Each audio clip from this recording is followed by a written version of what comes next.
Mihawk serait intimement lié au royaume d'Hesperia et plus précisément à Candel. Qui aurait cru que le flashback de Brook allait nous pousser à se poser cette question et à en faire une théorie? Brook serait-il un Davidi, un membre éloigné de la famille de Teach? Qui aurait cru également que cette question aurait pu se poser un jour? Pourtant, à en juger ces derniers chapitres, tout est du sérieux. Alors yo les bros, c'est Goji, j'espère que vous allez bien. On se retrouve aujourd'hui dans cette review du chapitre 1184 de One Piece. La semaine prochaine, il y a pause, alors il y aura aussi une nouvelle vidéo. Je vous invite à poser vos questions autour de One Piece, que ce soit autour de théories, de faits, de débats ou de ce que vous voulez. Dites-moi en commentaire.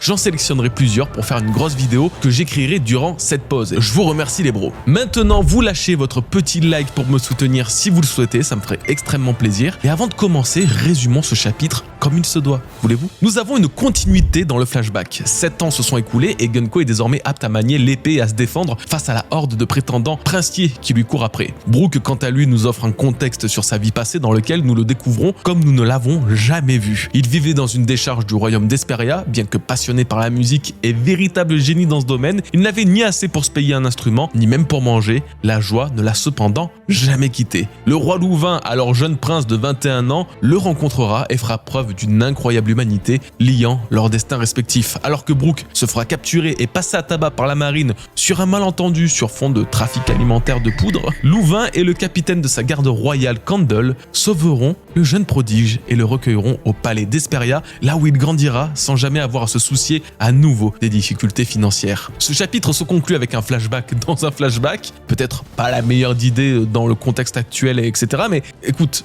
Oda c'est ce qu'il fait normalement, donc vu qu'il a fait la même pour Loki et que ça s'est plutôt bien passé, moi j'ai hâte de voir la suite quand même. Surtout que sa compétence d'écriture pour nous faire attacher à n'importe quel personnage en quelques cases est toujours autant incroyable. Louvain est terriblement attachant là où Brook va nous déchirer le cœur d'autant rayonner de bonheur. Le timing du flashback reste toujours autant étrange et désagréable, ça change rien. Mais j'espère que l'histoire qu'il va nous proposer aura un impact direct sur la façon peut-être de repousser Imu, voilà, ou de comprendre quelque chose sur les Chevaliers Divins et le gouvernement mondial, car sans aucun doute, le gouvernement sera encore au centre de cette histoire. Vous vous en doutez, il y a de l'analyse à faire. Bon, la semaine dernière, j'avais pas développé plus que ça le sujet parce que le relever une seule fois me semblait suffire, sauf que ce chapitre donne bien trop d'éléments supplémentaires pour y passer à côté. Alors, Candel, simple reine ou chevalier divin? Et surtout, pourquoi les onomatopées autour de sa présentation sont-ils en forme d'os exactement comme le sont ceux de Mihawk? On souffle un coup et on analyse tout ça tout de suite. Je vais pas vous le cacher, Candle est un cheveu sur la soupe. Un très beau cheveu, certes, mais elle pose problème dans ce flashback parce que elle était inattendue. On sait qu'il va y avoir un drame autour du roi, le père de Gunko, le bienfaiteur de Brook, mais jamais sa mère nous a été mentionnée auparavant. Et ça peut totalement faire la différence. Pourquoi? Je vous la pose la question justement. Pourquoi? Pourquoi n'a-t-elle jamais été mentionnée? Pourquoi Gunko ne crie pas mère au lieu de père? Pourquoi Brook ne la considère pas comme sa bienfaitrice alors qu'il a été sauvé grâce à Louvain, certes, mais Candel était à ses côtés. Plus encore, Brook avait le béguin pour la reine d'Hesperia. Donc elle a quand même marqué sa vie. Pourtant, tous ont l'air de faire comme si elle n'avait jamais existé. Alors, est-ce que je me serais trompé la semaine dernière en pensant que ce n'était qu'une simple mère qui allait vivre le destin habituel de ces dernières dans One Piece? Est-ce que pour une fois, finalement, une mère dans One Piece serait à l'origine des malheurs de sa famille? Eh bien, écoutez, la question se pose quand récemment, nous avions l'introduction de Astrid, la mère de Loki, ayant rejeté son fils, banni dans le royaume des morts pour s'en débarrasser. Et moi, il y a un rapport entre Astrid et Candel que je n'ai pas relevé la semaine dernière car je trouvais vraiment pas ça très important, ni pertinent, mais vu que c'est réapparu aujourd'hui, on va en parler. Ce sont les étoiles brillantes autour d'elle lors de leur présentation. On est d'accord que c'est pour souligner la beauté et l'élégance du personnage, n'est-ce pas? Comme pour Cavendish lors de son introduction. Mais si ça soulignait aussi le même manque d'humanité que pouvait faire preuve Astrid, cette espèce de décalage qu'il y a entre cette forme de belle noblesse, d'apparence très pure et saine, mais totalement corrompue à l'intérieur. Chez Astrid et dans cette partie du flashback de Loki en général, un truc me choquait vraiment. C'était le contraste qu'il y avait entre la beauté de la mère de Loki et l'apparence absolument basique d'Ida. Pourtant, l'habit ne fait pas le moine et la plus bête des personnes, la plus belle âme, ne sera pas celle introduite avec des strass et des paillettes. Astrid finira par mourir seule, rongée par la maladie, avec un visage transformé par la haine et la colère. Ida mourra entourée de sa famille et aimée de tous avec le sourire. Je m'égare mais pas trop non plus. Et si c'était le cas pour Candel et Louvain? D'un côté, la belle, raffinée, élégante. De l'autre, la bête, le roi capable de sauver un enfant de la misère et se mettre les marines à dos avec un physique assez disgracieux. Est-ce que la finalité ne sera pas que la parfaite reine soit corrompue quand l'affreux roi sera le meilleur de tous? Et du coup, en parlant de corruption, on parle évidemment de gouvernement mondial et nos doutes à ce sujet viendraient à se concrétiser petit à petit. L'allure noble et royale de Candel serait bien le signe d'une appartenance à l'ordre des chevaliers divins. Les possibilités et raisons peuvent être très nombreuses et elle est peut-être simplement en mission d'infiltration sur Hesperia à la recherche d'un quelque chose ou d'un quelqu'un en particulier. Quoi qu'il en soit, Candel serait à l'origine du malheur qui s'abattra prochainement sur Hesperia en faisant partie du gouvernement. Les flashbacks de One Piece sont aujourd'hui tous liés de près ou de loin à ce gouvernement et à son histoire, que ce soit celui de Kuma, celui de Bonnie, celui de Loki ou même celui de Dragon. Brook ne sera apparemment pas épargné. Maintenant, un autre détail choque en voyant Candel dans ce chapitre. En comparaison du roi, le temps n'a semble-t-il eu aucun effet sur elle. Elle ne semble pas avoir vieilli, malgré les 9 années qui séparent le flashback de Brook à l'apparition de la reine dans le précédent chapitre. Ça pourrait être le signe d'un pacte des abysses également. Le problème, c'est que tous les chevaliers divins n'ont pas le même rapport au temps, et on ne sait pas vraiment pourquoi. Les chevaliers divins apparus sur God Valley il y a 38 ans, ils ont tous vieilli entre-temps, sauf Gunko qui a conservé la même apparence que durant la rêverie d'il y a 56 ans, et sauf le Gorosei qui n'a pas bougé d'un iota non plus. Alors pourquoi les chevaliers divins vieillissent, mais pas le Gorosei, et peut-être pas non plus ni Gunko ni sa mère? J'ai pas de théorie vraiment arrêtée là-dessus sur le sujet, mais ne serait-ce pas lié à l'importance que ces personnes ont aux yeux d'Imu? Le Gorosei est le cœur et le corps de sa garde depuis sûrement des siècles. Saturne n'a pas été épargné pour ses erreurs, mais tous les autres sont toujours là, et il y en a toujours un pour remplacer celui qui décédera. Dans la liste des 3 pactes démoniaques liant Imu à ces sujets, il est évident que si les chevaliers divins sont au niveau 2 avec le pacte des profondeurs, comme le fut Harald de son vivant, alors le pacte des abysses, le plus profond et le plus puissant, est réservé aux Gorosei. En plus de les rendre immortels, ce pacte stopperait leur vieillesse, et ça serait celui qu'Imu a conféré à Gunko sans pour autant lui faire intégrer le Gorosei. Avant elle, l'ancienne bénéficiaire d'un tel pacte n'était autre que Candel, sa mère. Finalement, elle aurait été autant servante d'Imu que chevalier divin, un rôle assez particulier, et donc un pacte est adapté à cette position, à ces positions. C'est peut-être aussi pourquoi Imu ne s'incarne que dans les personnes ayant cette marque des abysses. Il a fait pour Saturne sur God Valley et pour Gunko sur Elbaf. Gunko car elle aurait ce très haut niveau de pacte. C'est à se demander ce qui peut pousser Imu à faire une telle confiance en cette famille et surtout si tout comme Gunko et Saturne, Candel a elle aussi été un réceptacle pour Imu qui se serait incarné en elle sur Hesperia pour détruire le royaume. C'est à ce moment-là où tout en prenant le contrôle de sa mère, Imu aurait pu domiriverser Gunko, voire lui-même lui infliger un quelconque contrôle mental qui l'amènera à tuer son père, comme lorsque Chebek devait effacer la lignée des Davy en s'occupant de sa femme et de son fils. Et si finalement ces théories se confirment, qu'un certain lien unit Imu et Candel, alors on comprendrait davantage pourquoi il semble si attaché à Gunko, comme si leur famille était destinée à le servir ou qu'elle avait une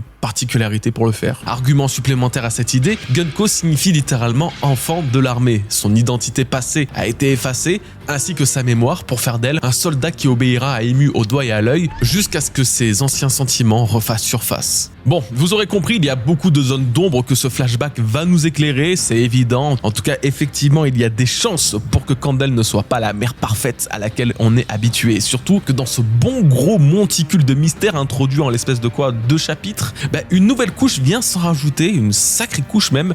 Je vous l'ai teasé à l'instant, Candel a exactement les mêmes onomatopées de présentation que Mihawk. Vous l'avez sûrement capté, ok, et pour les autres, vous vous dites peut-être que ça n'a rien de spécial.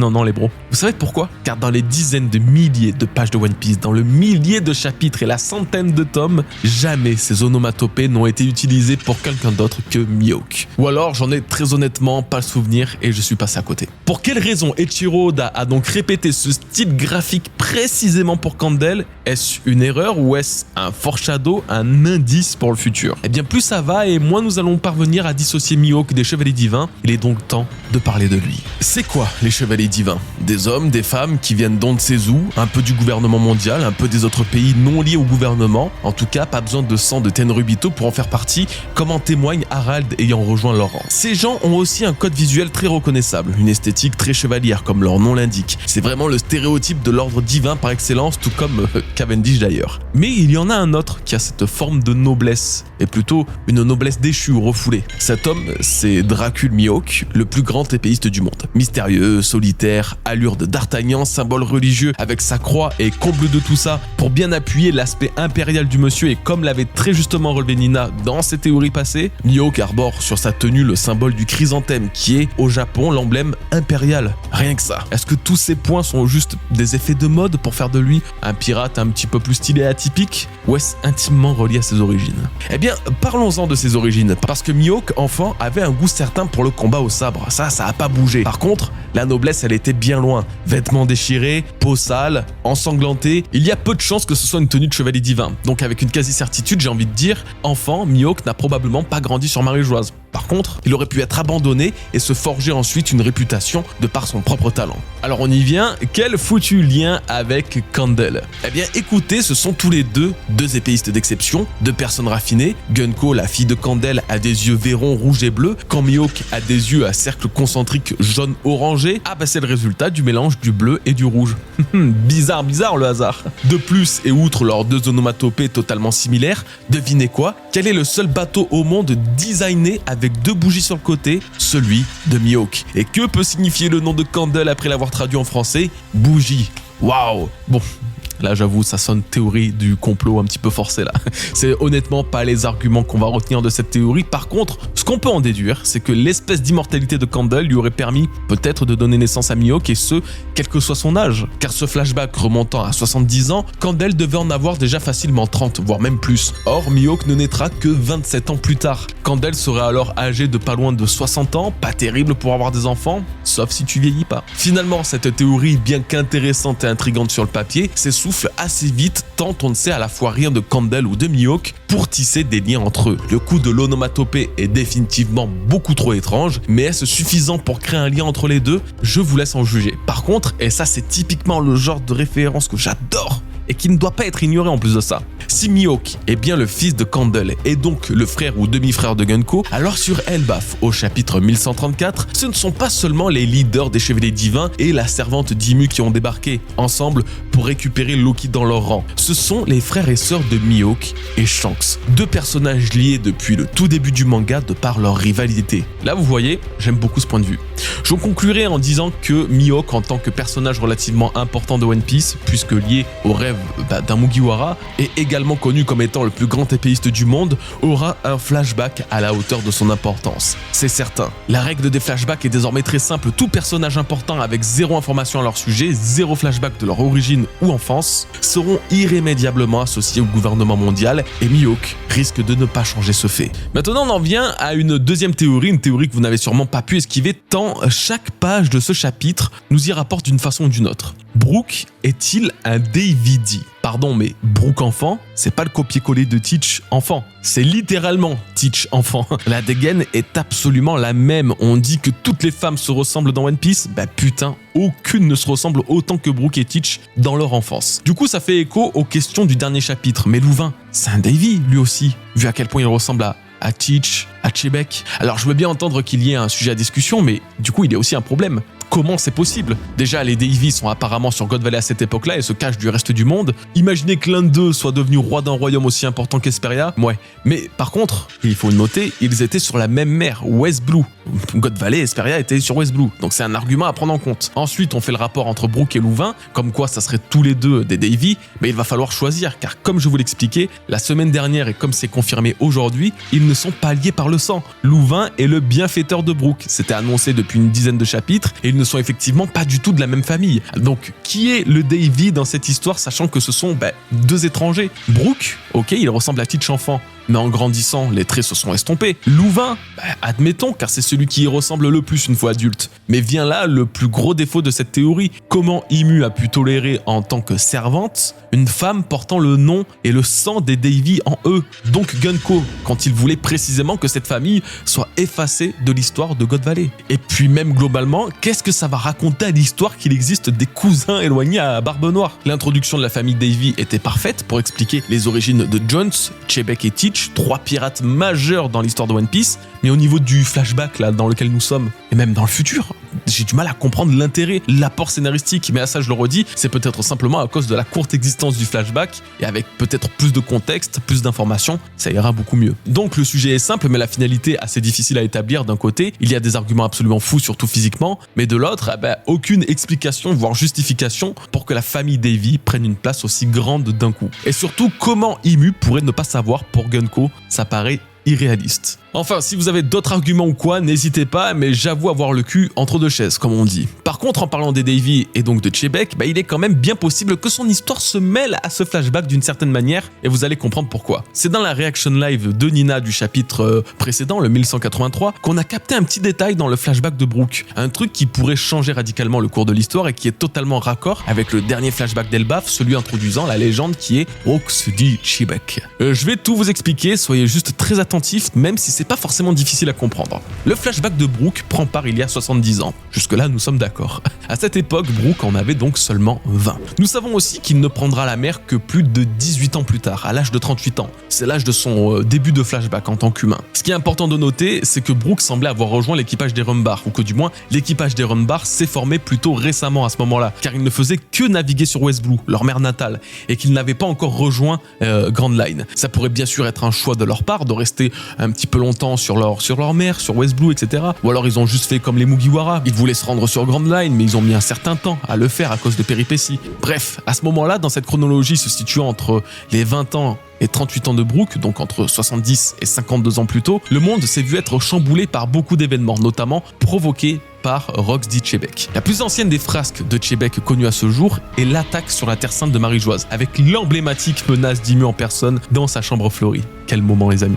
Eh bien, cette attaque à Marie-Joise, là, par Chebek, remonte à précisément 56 ans plus tôt, donc 4 ans avant que Brook ne prenne la mer. Et c'est là que ça devient intéressant, car les deux flashbacks de Brook et de Chebek pourraient se regrouper en un seul durant un chapitre pour expliquer ce qui a bien pu se passer sur Esperia. Rappelons donc tous les faits relatifs à cette période et au flashback de Brook. Le flashback commence alors que Brook a 20 ans, Shuri en a 7. Le chapitre d'aujourd'hui montre Brook et Shuri 7 ans plus tard, ils ont respectivement 27 et 14 ans. Durant cette année, il y a 63 ans du coup, donc c'était à l'époque là actuelle du chapitre, Loki naîtra sur Elbaf, Big Mom rejoindra l'île des géants et provoquera le grand incendie du village d'Elbaf, ainsi que la mort de Jarl. Elbaf sera aussi touché d'une grande famine, alors les alliés d'Harald viendront avec un tas de nourriture pour leur aider à passer l'hiver. Plus tard, à un moment clé, on ne sait pas quand, on ne sait pas pourquoi, il va y avoir un drame autour du roi Louvain. D'après Brook, c'est Shuri qui va le tuer, mais de la vision de Shuri, elle semble être en larmes en criant « Père ». Pour l'instant, nous ne savons pas déterminer si les scènes ont un lien ou non. Également, d'après les mots de Brook dans le chapitre précédent,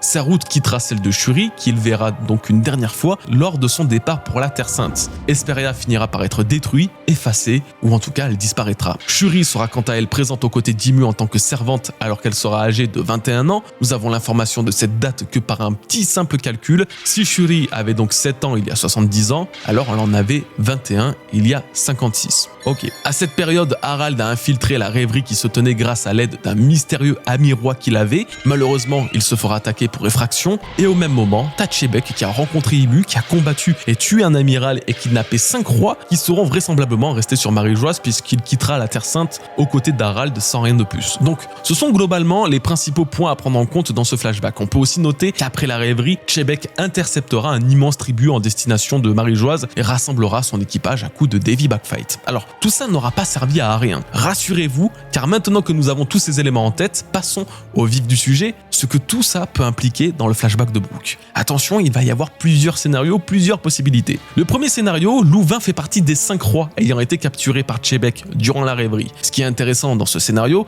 c'est qu'on découvrirait dans le flashback de Brook qui étaient ces 5 rois. Pourquoi eux précisément, ce qu'attendait Chebek de ce kidnapping, et tout ça des yeux de l'un d'eux, Louvain. Si par exemple vous vouliez une confirmation que Louvain est un Davy, il pourrait reconnaître Chebek à ce moment-là, ou Chebek pourrait le reconnaître, bref. Le problème là-dedans, c'est que Shuri, ou du moins Gunko, a visiblement rejoint le gouvernement en tant que servante d'Imu, et donc aurait été contrôlée et manipulée de façon à oublier sa propre vie. Or, elle est considérée comme la tueuse du roi par Brook, sans compter la scène où elle l'appelle père en pleurant. Donc en gros, et de ce qu'on imagine, il est bien possible que Louvain soit déjà mort lors de cette rêverie, et que Shuri soit devenue Gunko à ce moment-là, ou un petit peu avant. Donc le deuxième scénario, c'est que le roi Louvain était le roi allié à Harald, qui lui a permis de participer à la rêverie. On sait qu'Harald a passé de longues années à rencontrer les peuples humains et à se lier d'amitié avec eux, et sa route aurait totalement pu le mener à West Blue, au royaume d'Hesperia. Nous le verrons peut-être visiter l'île et même rencontrer Brook, tout comme Oden a pu rencontrer Franky dans son enfance, surtout qu'Harald a visité Wano et l'île des hommes poissons il y a 70 ans, au moment où le flashback de Brook a commencé. Donc c'est très possible de voir un lien entre lui et Louvain, et donc entre Brook et Harald aussi, qui se seraient déjà croisés. Mais ce scénario est victime de la même faiblesse que le précédent. Que Harald connaisse Hesperia et son peuple est une chose, par contre que Louvain soit le roi l'ayant aidé en est une autre, puisque tout semble laisser sous-entendre que le roi était déjà mort avant le début de cette rêverie. En tout cas, s'il était vivant à ce moment-là, il aurait pu être celui ayant permis à Harald de s'infiltrer sur Maréjoise et donc de provoquer une amitié exceptionnelle entre le roi des géants et l'héritier des Davy. Le troisième scénario, c'est tout simplement que Shuri a été capturé bien avant la rêverie et Louvain est mort au moment de sa capture. Voilà, du coup c'est ce que je vous disais, Shuri aurait été capturée, récupérée quelque temps avant cette rêverie et Hesperia a été détruite. Il y a 56 ans, c'est l'époque à laquelle Brook s'est retrouvé seul, abandonné, son bienfaiteur mort, la trahison dans l'âme. Mais dans ce malheur, le flashback de Brook et Brook lui-même pourrait nous donner une certaine information, le début en tant que pirate de Roger. Chapitre 506, le 5 et le 6 encore une fois, Brook en entendant parler de Roger par Rayleigh, révèle connaître ce nom porté par un rookie, un nouveau et jeune pirate. Roger avait 21 ans et nous serons totalement dans la chronologie pour voir comment Brook a découvert l'existence de l'homme qui deviendra quelques décennies plus tard le plus grand roi des pirates. Peut-être même que la première prime de Roger nous sera dévoilée à travers les yeux de Brook, je pose ça là. En tout cas, nous sommes censés en entendre parler, il n'y a presque aucun doute. Voilà pour cette histoire de chronologie, pour cette histoire de rêverie et ce lien que ça pourrait créer avec Chebek et puis tout ça, le roi Louvain, Harald, ça peut être un bon raccord entre tous ces flashbacks que nous avons eus. Moi je trouve ça intéressant pour le coup, j'ai de très hautes attentes pour les prochains chapitres et surtout j'ai hâte d'avancer davantage dans le temps pour découvrir comment Oda va réussir à tisser tous les liens de sa chronologie, parce que pour le coup on peut le critiquer comme on veut sur ses timings, ses découpes, ses dessins ou autres, ok, mais là il ne fait jamais d'erreur sur sa chronologie et le passé de son histoire. C'est un truc qu'il sait gérer à la perfection, ça ne manque jamais. Donc voilà, pour le coup, j'ai vraiment hâte de cette chose et écoutez, j'espère que vous allez reprendre un peu goût aussi à ce flashback d'une certaine manière, même si j'entends bien toutes les critiques qu'il peut y avoir à ce sujet et je les partage aussi en grande partie. J'espère que vous allez quand même profiter, c'est le flashback de Brook, on n'en aura pas beaucoup des comme ça. Voilà les bros, je vous remercie d'avoir regardé cette vidéo, c'est déjà la fin de cette petite review. Le chapitre des cours avait pas non plus énormément d'informations, mais c'est pas grave, on se donne rendez-vous la semaine prochaine pour une nouvelle vidéo. J'espère que vous avez apprécié cette review. Vous pouvez aller voir aussi la rediff du live que j'ai fait à la sortie pour voir ma réact, etc. On en parle un petit peu plus. Et puis je vous dis donc, voilà, à la semaine prochaine. Portez-vous bien, prenez soin de vous et de vos proches. Peace les bros.